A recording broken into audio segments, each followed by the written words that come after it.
Assalamualaikum warahmatullahi wabarakatuh. Perkenalkan, nama saya Ayu Putri Febrianti. Di sini saya akan melakukan pengimbasan dari program seri Semangat Guru yang sudah saya lewati. Mohon disimak dengan baik.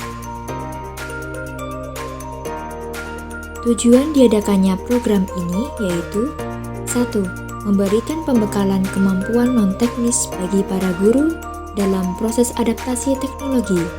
2. Integritas teknologi dan kemampuan non-teknis ke dalam kelas dapat menginspirasi kolaborasi, komunikasi, pemikiran kritis, dan kreativitas 4C sehingga berdampak lebih besar terhadap hasil belajar. 3.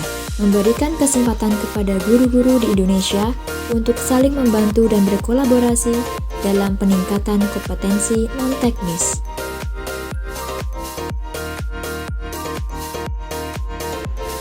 Hasil dan manfaat yang kita peroleh diantaranya meningkatnya pengetahuan guru terhadap pentingnya pemanfaatan teknologi, sertifikasi bagi para guru sebagai tanda telah menyelesaikan pelatihan dan pembekalan keterampilan non-teknis dalam adaptasi teknologi, memberikan pengalaman kepada guru dalam mengikuti kegiatan program pembelajaran secara daring, pengimbasan para guru yang mendukung program Kementerian Pendidikan, Kebudayaan, Riset, dan Teknologi. Siapa sajakah yang bisa menjadi peserta program ini? 1. Semua guru jenjang PAUD, TK, TKLB, SD, SDLB, SMP, SMPLB, SMA, SMALB, dan SMK. 2. Kepala sekolah. 3. Pengawas sekolah. 4. Tenaga administrasi sekolah. 5. Telah memiliki akun SIM PKB. Lantas, bagaimana cara mengaksesnya? Simaklah video berikut.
Pelajaran pertama, resilience, tangguh, dan teknologi.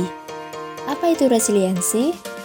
Resiliensi disebut juga dengan istilah lenting, yaitu kemampuan seseorang untuk bangkit setiap kali mengalami desakan mundur atau kegagalan. SMR merupakan suatu kerangka yang mengilustrasikan kematangan seseorang memanfaatkan teknologi dalam pembelajaran. SMR memberikan gambaran kepada kita untuk harus seberapa resilient.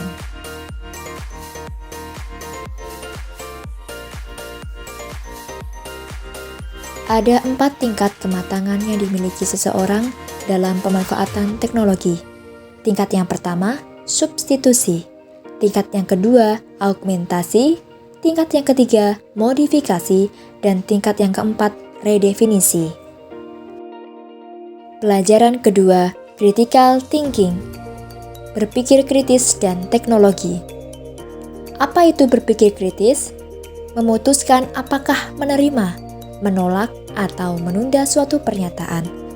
Setiap orang mampu berpikir kritis. Namun, untuk menjadi keterampilan berpikir kritis harus dilatih dan dipraktikkan setiap saat.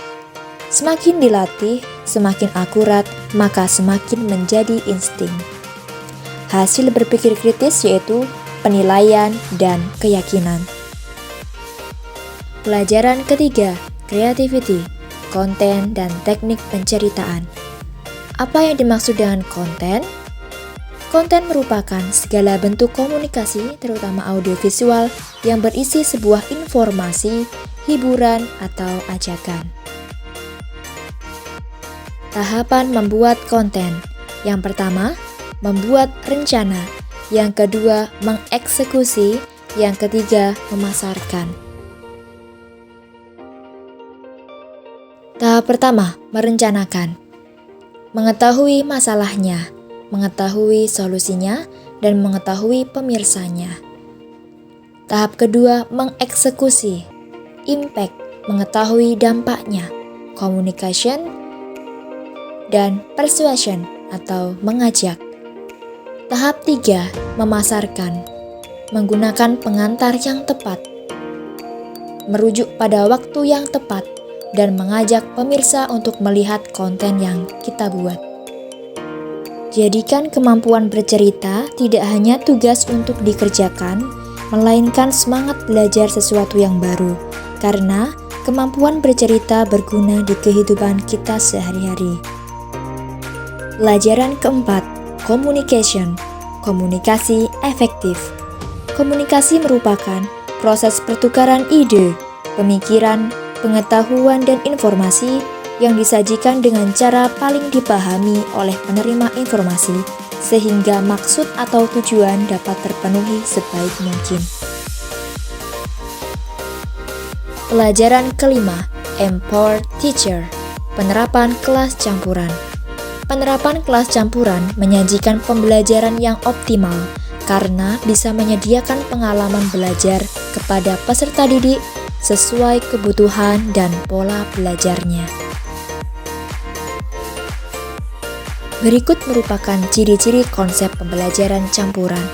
Yang pertama, setidaknya mengikuti pembelajaran asinkron yang memungkinkan peserta didik merdeka mengatur waktu, tempat, alur, dan tempo belajar. Yang kedua, setidaknya mengikuti pembelajaran sinkron dengan pendampingan guru pada suatu waktu dengan metode belajar tertentu. Yang ketiga, menghubungkan beragam modalitas program atau mata pelajaran suatu pengalaman belajar berintegrasi. Dan yang terakhir, membantu peserta didik menjadi pelajar merdeka belajar, komitmen pada tujuan, mandiri pada cara dan reflektif dalam mencapai sasaran belajar yang disepakati.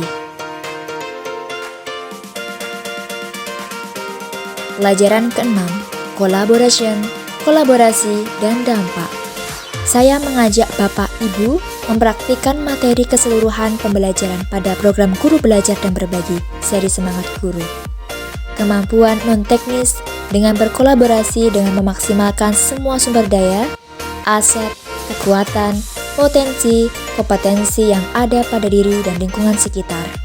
Sebagai usaha bersama dampak materi, demi meningkatkan layanan pembelajaran kepada peserta didik sehingga kualitas pendidikan Indonesia semakin maju. Ayo, segera daftarkan diri Anda untuk mengikuti program Guru Belajar dan Berbagi, seri Semangat Guru.